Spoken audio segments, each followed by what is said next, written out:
independientes entienden que esto es una vendetta política. Voy con el licenciado Michael Corona en este momento desde Puerto Rico. Licenciado Michael Corona, gracias por estar con nosotros hoy viernes. Gracias a ti, Ray, y gracias a los que nos ven y nos escuchan por esta red. Antes de hablar de todo lo legal, primero su reacción a lo que ha pasado en las últimas horas.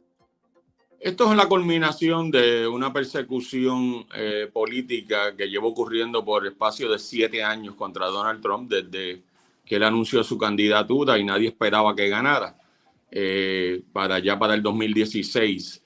Así que después de 7 años de investigación, donde Donald Trump se le imputó por parte de Hillary Clinton haberse robado las elecciones con los rusos, el llamado Russian Collusion, donde se le sometió a 2 procesos de residenciamiento que nunca se le ha sometido a un presidente en la historia de Estados Unidos, uno por Ucrania y uno por la supuesta insurrección del 6 de enero.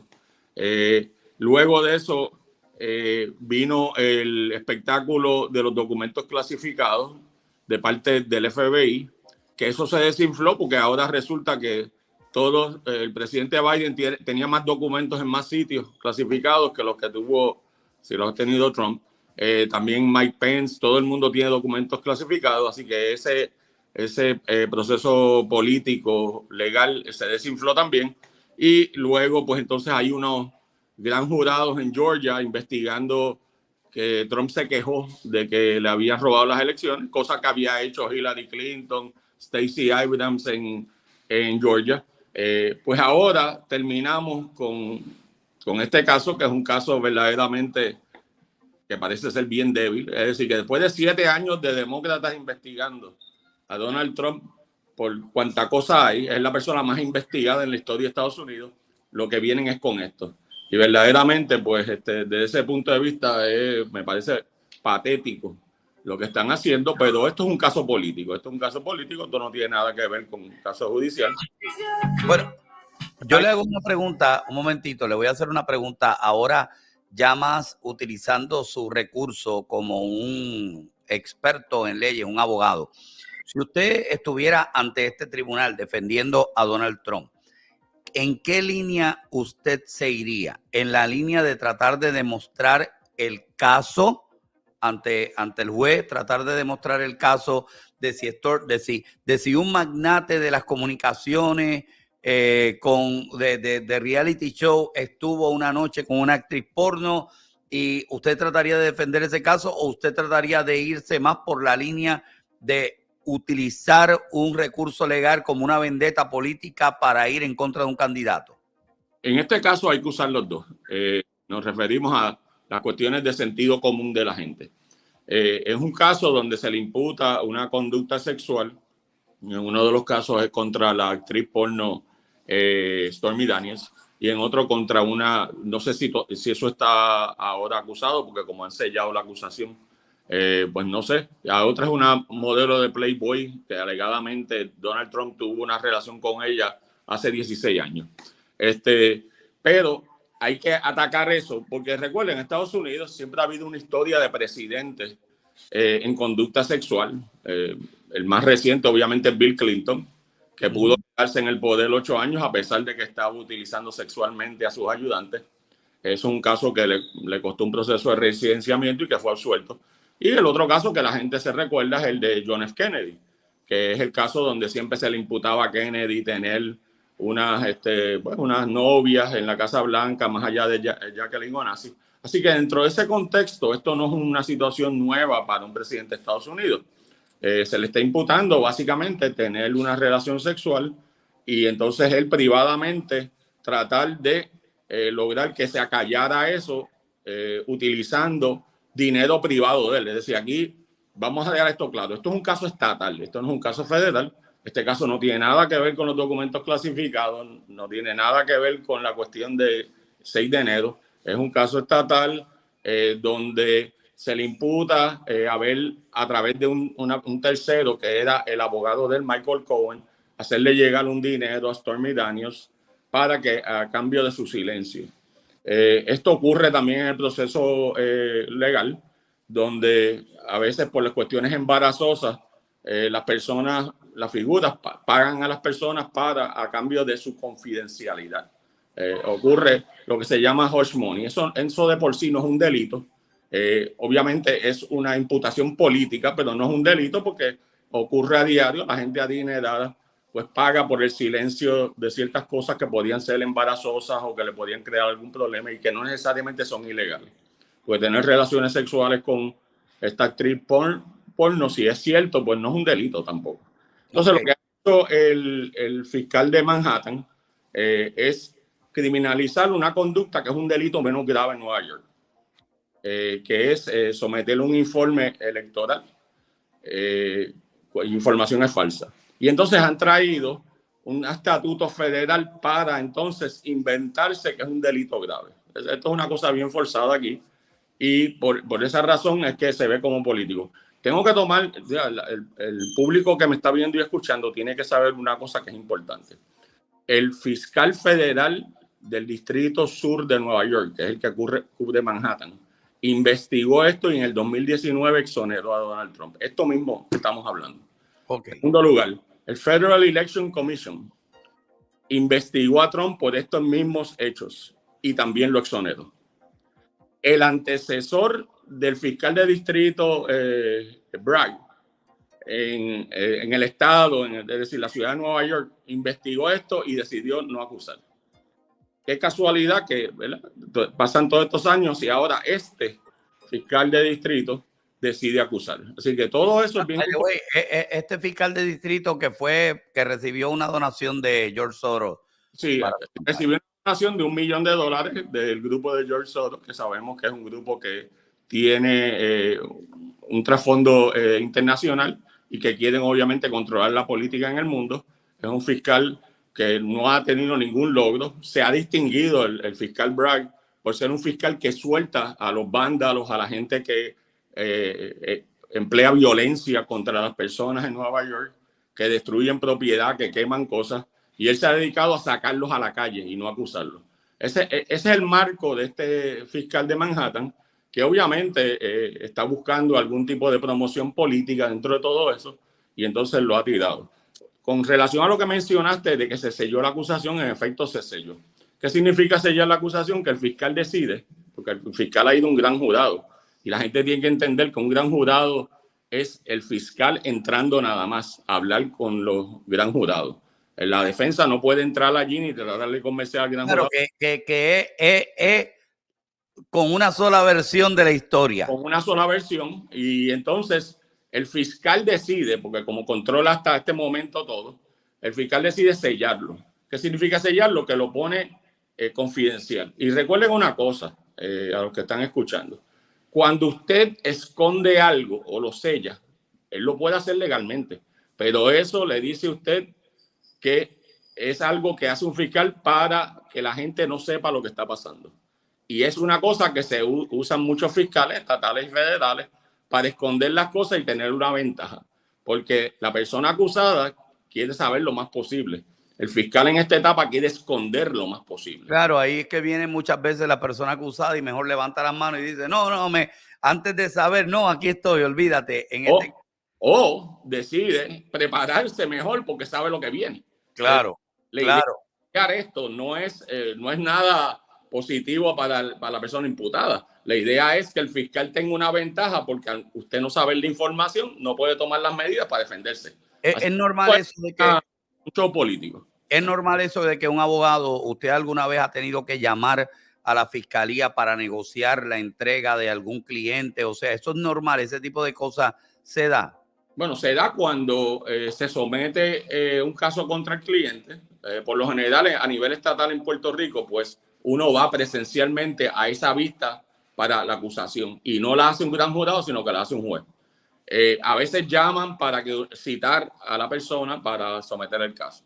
En la federal se da la dinámica que se está ocurriendo ahora porque es un gran jurado y ellos dicen que eso es secreto. Y entonces, si son figuras públicas, llaman para que la persona se entregue.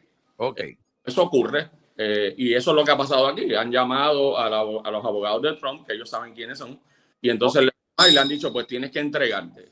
Y la persona se entrega y eso tiene un efecto sobre la cuestión de la fianza y otras cosas, porque si usted voluntariamente con una llamada telefónica se entrega, quiere decir que usted va a comparecer al proceso, y eso ayuda en términos de la cantidad de fianza y las condiciones de libertad. ¿Qué es lo que va a pasar? Él le van a hacer una lectura de acusación, que no es otra cosa que decirle, mira, estos son los cargos. Él probablemente renunciará a que lo lean allí en sala, y entonces de allí se establecerán las condiciones para que él pueda estar libre mientras se celebre el proceso. Siendo un expresidente, digo, esto no tiene precedente, pero siendo un expresidente deben dejarlo ir sin pagar un centavo de fianza, y entonces lo citan para el próximo proceso, que sería el descubrimiento de pruebas, que toma un tiempo, pero en todo ese tiempo él va a estar libre, y esa es la circunstancia aquí. Lo que pasa es que lo que está detrás de esto no es tanto esta cuestión legal, porque él va a poder salir. La cuestión del show político, de la cuestión de lo que le llaman el perp walk en los Estados Unidos, donde la prensa pues hace su agosto viéndolo a él entrando y saliendo. Y eso es lo que está. Van a ver fotos de él arrestado, como uno ve en Puerto Rico, que llevan a la persona con las manos atrás, esposado. O sea, este tipo de cosas, ¿verdad? Usted ha dicho que es un caso sin precedentes, pero este tipo de cosas puede ser que ocurra si consideramos que lo que la fiscalía quiere hacer es un show mediático de ver a un expresidente o al principal líder republicano de esa manera, humillado. Es posible que traten de hacerlo, pero hay una realidad aquí que es distinta a otros ciudadanos. Donald Trump tiene una escolta del servicio secreto. Y al tener una escolta del servicio secreto, probablemente el servicio secreto va a insistir en que él no sea esposado públicamente y que él puede entregarse, y que no hay razón para esposarlo, porque no hay ningún problema con que él se vaya a escapar ni emplear violencia, que es las razones para usted esposar a una persona.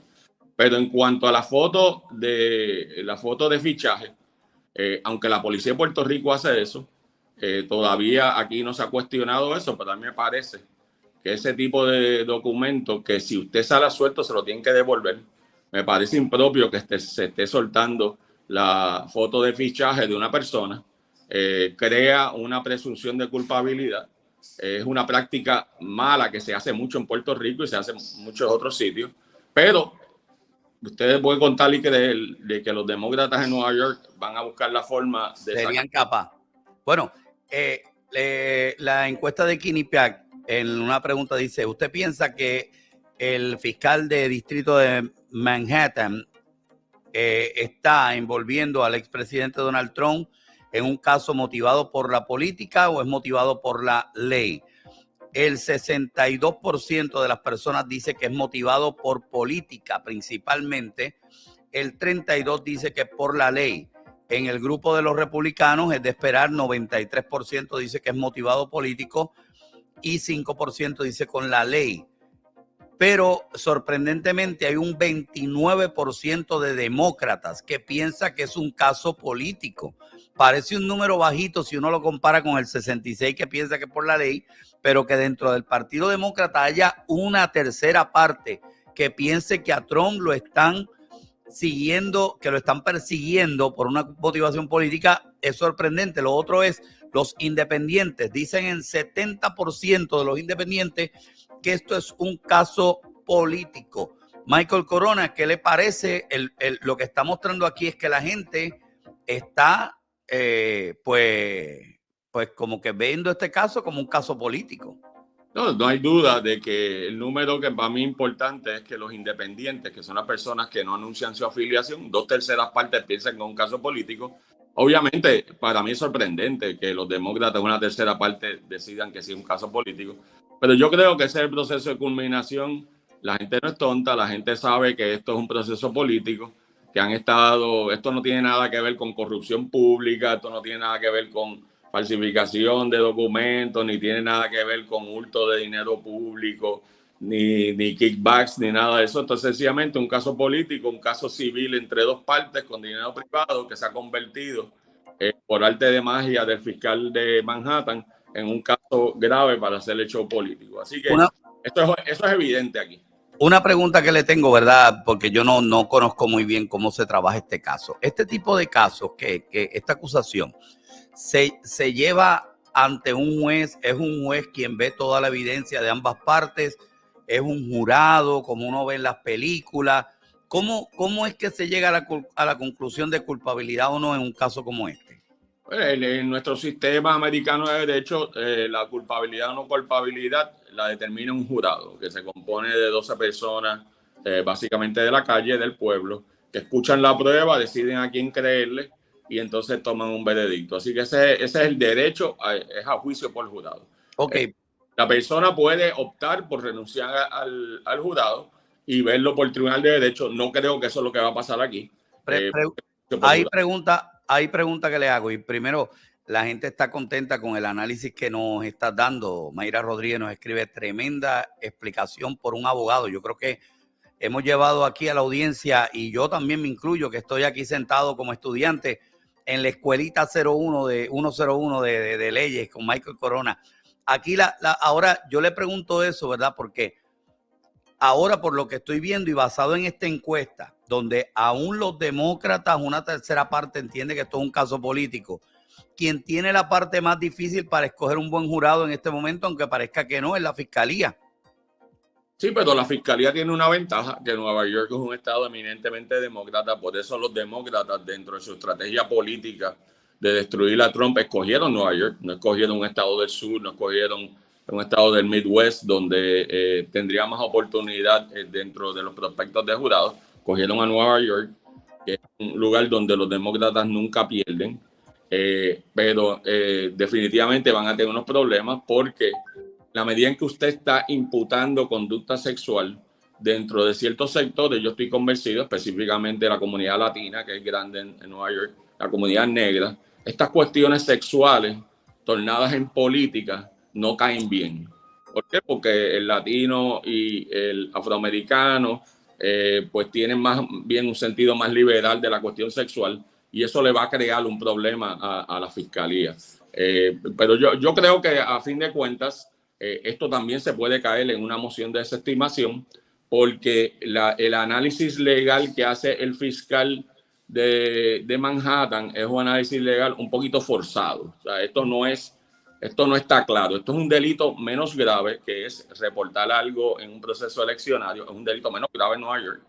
Es un delito que está tratando de convertirse en grave utilizando una legislación federal y sabemos que los federales declinaron entrar en esto. Y entonces, pues, tiene unos testigos que básicamente están desacreditados, que es la actriz porno Stormy Daniels, que perdió un caso de difamación contra Trump hace unos meses. Este mismo caso ya lo llevó a un caso civil y Trump le ganó el caso y tiene que pagar, me parece a mí, como 2 o 3 millones de dólares por honorarios de abogado y temeridad. En cuanto al abogado Michael Cohen, que era abogado de Trump, esta persona fue convicta y cumplió cárcel. Y ellos, en la investigación del Federal Election Commission, el abogado de Michael Cohen escribió una carta que ha salido publicada por Twitter y otros medios, donde dice que él fue el que le dio el dinero a Stormy Daniels, que Trump no le dijo que se lo diera y que Trump no lo reembolsó a él. Esos son presiones sumamente importantes en esto porque ponen en entredicho la credibilidad de ese testigo. Así que está trayendo por los pelos desde el punto legal este caso. Los testigos son flojos, van a ser, me imagino, destruidos en la silla con todo lo que ha salido, pero lo que quieren es hacer al presidente Trump pasar por el proceso. Quiero también indicarle al público que las penas máximas por el delito grave que se está inventando este fiscal es 4 años en probatoria. Es decir, estos no son delitos que conllevan cárcel. Claro, pero lo inhabilitaría de ser presidente nuevamente, ¿o no? No. Este tipo de delitos no le inhabilitaría porque en realidad lo que hubiese podido pararlo a él de postularse para presidente eran los 2 residenciamientos. De haber sido residenciado en las 2 ocasiones que lo residenciaron los demócratas, él estaría inhabilitado a ser presidente. Con este caso, no estaría inhabilitado. Ok, bueno, nos dicen primero, lo están felicitando. Dice IRM, saludos, felicitaciones, excelente explicación. Los demócratas están tan desesperados que se valen de cualquier cosa para sacar de carrera a un opositor. También el amigo Ángel Quiñones dice, preguntó por aquí si eran los demócratas los que escogían el jurado. ¿Cómo se escoge? Grisel Pereira dice, muy buena información. Así que dice Ramón Peña, me encanta el abogado. ahí dice, así que ¿cómo se escoge el jurado? ¿Cómo lo escogen? ¿Eso es mitimitado? ¿Cómo lo escogen? No, el jurado se escoge a base de una lista de los votantes en ese día. Esa lista, pues, se escoge un grupo de esas personas, se escoge un grupo grande de esas personas. Entonces, ahí se pasa lo que se conoce como el proceso de voir dire. Voir dire es un término que significa que cada parte empieza a interrogar a cada candidato. Y ahí usted empieza a investigar. Y en este momento cibernético, usted averigua más información con el nombre de la persona que usted podría averiguar en la historia de la humanidad. Y usted empieza a hacer un perfil, ¿verdad? Como abogado de defensa, la fiscalía lo hace también, de quién es quién aquí. Y entonces, a base de eso, pues entonces cada parte tiene una cantidad de personas, de prospectos jurados que puede sacar sin explicación. Que son las llamadas perentorias, que le dicen perentorias, recusaciones perentorias es el término legal. Usted lo saca sin explicar, mira, a mí no me gusta esto, pero yo no voy a explicarte porque yo lo quiero sacar. Hay un número para cada parte. Y entonces hay unas que se llaman motivadas, que esas no tienen límite, que es que usted averiguó algo de ese jurado, mire, ese jurado hizo tal expresión en Instagram o en... Y dio un share y comentó y dijo tal cosa. Ajá, y estás prejuiciado y entonces tú pides que lo saquen porque esa persona no va a ser imparcial. Ese proceso tarda un tiempo, pero a fin de cuentas, una vez usted agota las perentorias, que son las perentorias, que son las que usted no explica, y usted agota las motivadas, que son donde usted explica por qué lo quiere sacar, pues entonces se configura un jurado con las primeras 12 personas y se escoge por lo general 2 a 3 suplentes que van a estar allí por si le pasa algo a los 12. Este es el proceso según corre. Y es así en toda la nación americana, es así en Puerto Rico, y es un sistema que está creado desde la fundación de los Estados Unidos. Y la idea es que el gobierno no sea el que juzga a una persona, sino los pares, las personas, ciudadanos comunes y corrientes, los plomeros, lo que sea, son las personas que pasan juicio sobre la culpabilidad o no culpabilidad. Ahora, una última pregunta antes de despedirnos. El jurado, cuando pase el voto sobre culpabilidad o no, ¿tiene que ser mayoría o tiene que ser unánime? ¿Cómo es? Por disposición constitucional y basado en una decisión del caso de Ramos versus Luisiana del Tribunal Supremo Federal, tiene que ser unánime. Las únicas jurisdicciones, irónicamente, que no tenían eso unánime, era Puerto Rico y Oregón, que no era unánime. Podía ser 9-3, 10-2, 11-1.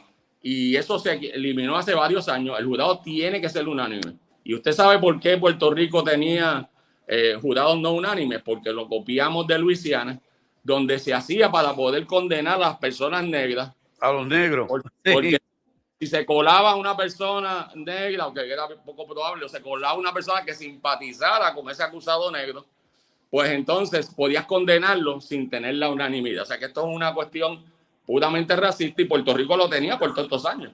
Pero a Puerto Rico y en todo Estados Unidos el jurado tiene que ser 12-0 culpable, 12-0 no culpable, y eso es el único veredicto. Si ellos se trancan, eso se llama un hung jury, y entonces tienen que hacer otro juicio a la persona, porque tiene que ser 12-0. Una cosa más que quiero decir, Ray, es que el gobernador de Florida ha dicho que él no va a ayudar en la extradición. Es un gesto político porque estoy seguro que Donald Trump quiere ir allá y entregarse, porque él no va a estar resistiendo y quedándose en Florida, porque las leyes de extradiciones de los Estados Unidos permiten a un estado extraditar a una persona aunque el otro estado se niegue, porque esta es una ley que crearon los demócratas hace 150 años para ellos recuperar a sus esclavos. Es decir, los esclavos se escapaban a Ohio o donde fuera, y entonces los demócratas pasaron una ley federal para obligar que el estado de Ohio, que no tenía esclavitud, le entregara a los esclavos que se les habían escapado. Y esa ley todavía está en los libros. Y es la que van a usar los demócratas ahora si Ron DeSantis se niega a entregar a Donald Trump. Bueno, interesante. Michael Corona, mira, nos ha dado tremenda clase aquí. Busquen a Michael Corona en Twitter, sígalo para que vea todo lo que postea todos los días. Tira duro, eso sí, no se asusten porque tiran duro y le han tratado de tirar, pero se los almuerza a todos. El otro día vi cómo te almorzaste a uno ahí. Esto es parte de esto, porque vivimos una cultura de insultos. La gente tiene este concepto, la gente insulta, y el que insulta es que no tiene mucho en la cabeza y tiene que recurrir al insulto porque no tiene un argumento. Porque no tiene más nada que decir. Así mismo es. Muchas gracias, Michael Corona. Un abrazo. Gracias por como siempre, estar con nosotros y la audiencia. Nos vemos el lunes, si Dios quiere. Claro que sí, así es el lunes. Bueno, señoras y señores, qué tremendo análisis. Ustedes, este video lo vamos a